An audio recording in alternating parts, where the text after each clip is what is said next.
دن جب لوگوں کا حساب کتاب ہو رہا ہوگا تو اللہ کے عرش کے سائے کے علاوہ کوئی اور سایہ نہیں ہوگا۔ ہر بندہ اس سائے کو دیکھ کر یہ حسرت کرے گا کہ کاش اللہ وہاں بلا لے اور میں اس گرمی سے، اس تپش سے بچ جاؤں۔ اب امیجن کرے جب سورج سوا نیزے پہ ہوگا، یعنی کچھ ہی فاصلے پر ہوگا، آپ کے سروں کے قریب ہوگا، تو انسان کی کیا سچویشن ہو سکتی ہے۔ آج اتنا دور ہے تو ہم کہتے رہتے ہیں بہت گرمی ہے، بہت یہ ہے۔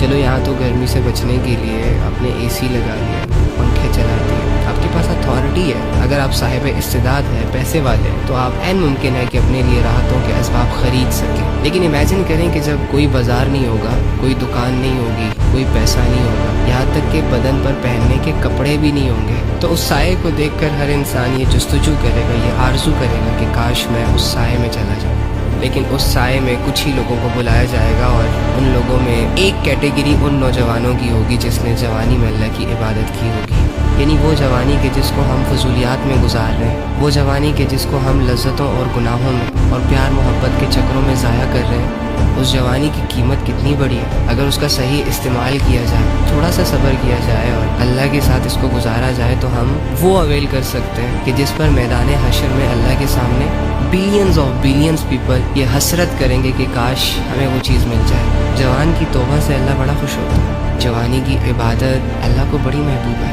اور دوسری جانب نفس اور شیطان کی فل کوشش یہ ہوتی ہے کہ وہ جوانی میں گناہ کروائے، کیونکہ وہ جانتا ہے کہ اگر جوانی تباہ کر دے تو بڑھاپے میں تو ویسے یہ کسی کام کا نہیں رہتا، اور دوسری جانب اگر ایک جوان اپنی جوانی کی حفاظت کر لینا تو اللہ خود اس کی طاقت بنتا ہے جب یہ کمزور پڑ جاتا ہے۔